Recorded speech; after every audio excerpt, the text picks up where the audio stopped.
जीवन में दृष्टिकोण महत्वपूर्ण है, क्योंकि यथा दृष्टि तथा सृष्टि, जैसी दृष्टि होगी वैसी सृष्टि होगी। कहा था भगवान योगेश्वर कृष्ण ने दुर्योधन और महाराज युधिष्ठिर से, जब दोनों एक साथ गए तो भगवान योगेश्वर कृष्ण कहते हैं, दुर्योधन जाओ, तुम्हारी नजर में कोई एक अच्छा आदमी हो तो खोज कर ले आओ मेरे पास। और भगवान योगेश्वर कृष्ण ने महाराज युधिष्ठिर से कहा कि जाओ महाराज युधिष्ठिर, आपकी नजर में कोई एक बुरा आदमी हो तो खोज करके ले आओ। लेकिन आप आश्चर्य करोगे, दोनों खाली हाथ आ गए। प्रभु ने पूछा कि क्या बात है, तुमको एक आदमी नहीं मिला संसार में? दुर्योधन ने कहा, प्रभु माफ करना, मैंने तो जिसको देखा उसके अंदर कोई न कोई बुराई मुझे नजर आ गई, क्योंकि दृष्टि ही दुर्योधन की बुरी थी, उसको किसी में कुछ अच्छाई दिखाई नहीं दी। दुर्योधन खाली हाथ लौट आए। महाराज युधिष्ठिर से पूछा, आपको कोई बुरा नहीं मिला? महाराज युधिष्ठिर ने कहा, क्षमा करना भगवान, मैंने जिस पर भी नजर डाली उसमें कोई न कोई अच्छाई, कोई न कोई सद्गुण तो मेरे को मिल ही गया, पूर्ण रूप से बुरा मुझे कोई दिखाई नहीं, इसलिए मैं खाली हाथ लौट आया। तो महाराज, जैसी दृष्टि होती है वैसी सृष्टि होती है। नरसिंह जी महाराज का ये जीवन हमें प्रेरणा देता है, ये जीवन हमें सिखाता है कि जीवन में भगवत चरणों के प्रति हमारी प्रीति होनी चाहिए। अब नरसिंह जी की पत्नी जो कर्कशा थी, बड़े ताने दे रही थी। नरसिंह जी ने कहा कि तू क्यों चिंता करती, तुझे तो मेरा मायरा भरना नहीं है। और नरसिंह जी कहते हैं कि अगर तेरे को चलना है तो तू भी चल, मायरे का आनंद तू भी लेना, लड्डू तू भी पाना। और नरसिंह जी ने कहा कि साधुड़ा की टेल कर जो चालो माँ की लार, और मीठा चोखा भोजनिया जिमोने दीन चार। अरे तू क्यों यहाँ कलप रही है, तू भी चल, तू भी आनंद लेना। लेकिन वो कहावत है ना, स्वामी रामचरण जी महाराज ने वाणी में फरमाया, जाका पड़िया स्वभाव के जासी जीव सु, नीमन मीठो होए सीच गुड़ घीव सु। जिसका जैसा स्वभाव पड़ जाता है ना महाराज, वो बड़ी मुश्किल से जाता है, जाता नहीं है स्वभाव। संसार में बहुत से लोग होते हैं जिनको बुरा बोलने का, बुरा देखने का स्वभाव पड़ जाता है। कितना ही अच्छा काम हो रहा हो, लेकिन उस अच्छे काम में बुराई क्या निकालनी है, वो उस चीज को निकालेंगे। पर छिद्रानुवेशन की ये प्रवृत्ति हो गई है आज के समय में। और ये बहुत सच है कि आज का व्यक्ति अपने दुख से उतना दुखी नहीं है जितना पड़ोसी के सुख से दुखी है। पड़ोसी सुखी तो अड़ोसी दुखी, उसको अपने दुख की चिंता नहीं है, पर पड़ोसी सुखी है, यही उसके लिए दुख की बात है।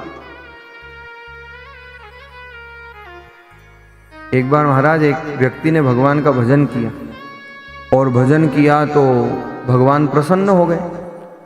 प्रसन्न हो गए तो भगवान ने कहा, बोल क्या चाहिए? उसने कहा, प्रभु अब मैं क्या मांगू आपसे, मुझे तो बहुत सारी चीजें चाहिए, अब आप तो एक वरदान दोगे।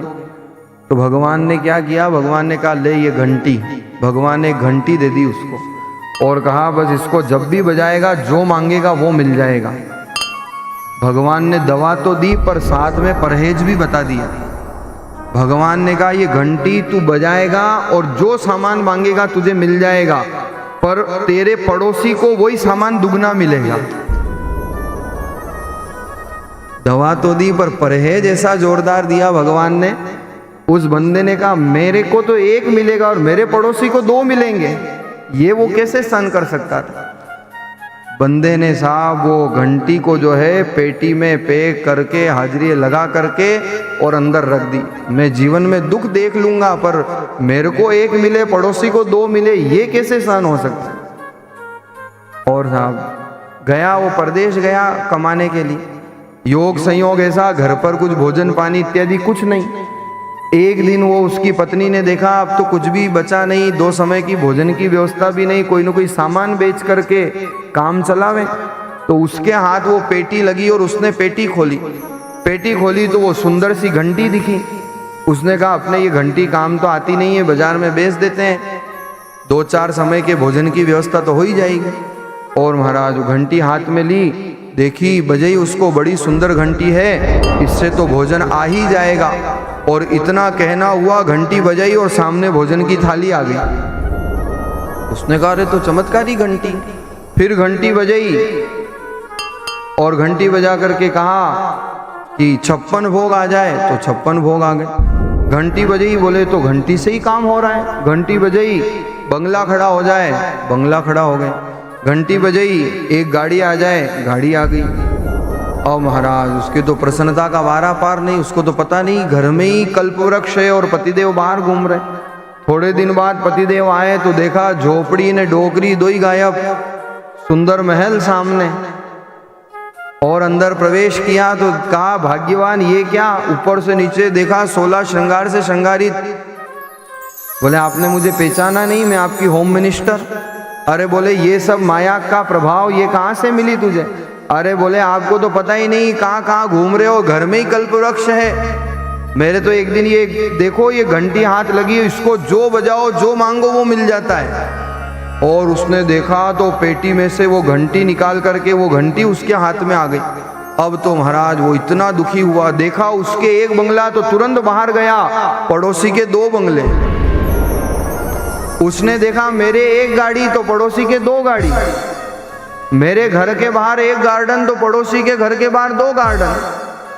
उसको तो साहब काटो तो खून नहीं कि इसको बिना मेहनत के इतने मिल गए। अब वो कितना कलेशी जीव था, संसार में कैसे ईर्ष्या द्वेष से ओतप्रोत रहते हैं लोग। उसको अपना सुख नहीं दिखा, लेकिन पड़ोसी का सुख उससे सहन नहीं हुआ।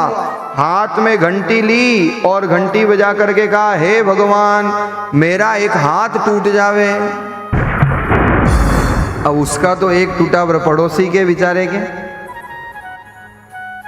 फिर घंटी बजाई, हे भगवान मेरी एक टांग टूट जावे। अब उसकी तो एक, पर पड़ोसी की, हे भगवान मेरी एक आंख फूट जावे। उसकी तो एक आंख फूटी, वो काना हुआ, पर पड़ोसी अंधा ही हो गया। और हे भगवान मेरे घर के बाहर कुआं खुद जावे। उसके एक कुआं, पड़ोसी के 2 कुएं। अब वो अंधा पड़ोसी जैसे ही धीरे धीरे बाहर रेंगता हुआ बाहर आया, छपाक से कुएं में गिर पड़ा। इसके एक ही हाथ था तो एक ही हाथ से ताली बजा करके और इसको मजा आ रहा था। ये ऐसे जो लोग होते हैं ना ईर्ष्या द्वेष से ओतप्रोत, ये अपने दुख से दुखी नहीं होते हैं पर पड़ोसी के सुख से दुखी हो जाते हैं। और यही संसार की विचित्रता है, दृष्टांत है लेकिन ये संसार की वास्तविकता है।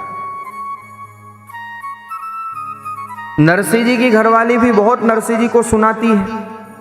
नरसिंह जी ने देखा कि ये तो मानने वाली है नहीं, पर वो ब्राह्मण देवता सारा दृश्य देख रहे थे। ब्राह्मण देवता ने सोचा पहले ही तो भोजन नहीं है और इनके यहाँ ये पति पत्नी में आपस में ही लंका कांड चल रहा है, मेरा तो सुंदरकांड कभी होगा ही नहीं। अब किसी के घर आप जाओ ने वो पहले ही लड़ते मिले तो बेचारा मेहमान करे तो क्या करे।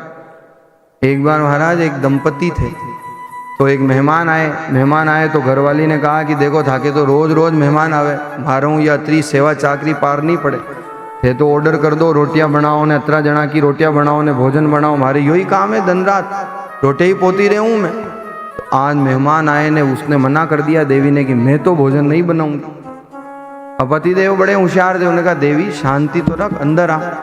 और कहा कि देख मैं तेरे को मजाक में मारूंगा, तू चिल्लाना जोर से। उसको मेहमान को लगेगा कि यहाँ तो पहले ही युद्ध हो रहा है, अपने तो चलने में ही फायदा है, मेहमान बिना ही बताए चला जाएगा। तो मेहमान तो बैठा था बाहर बैठक में, अंदर ये पति पत्नी महाभारत का युद्ध करने लगे। अब मजाक में ही वो मारता है और पत्नी चिल्लाती है अरे मेरे लगी, अरे मेरे लगी।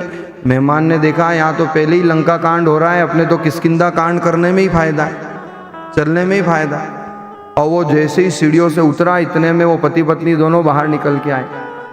पत्नी ने कहा कि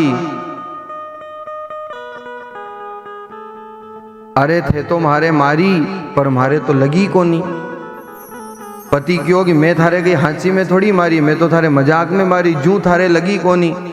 और इतने में वो मेहमान वापस सड़ करके आया कि ते चिंता मत करो मैं भी गियो ही को नहीं। हाँ कभी कभी ऐसा योग बन जाता है। नरसिंह जी महाराज की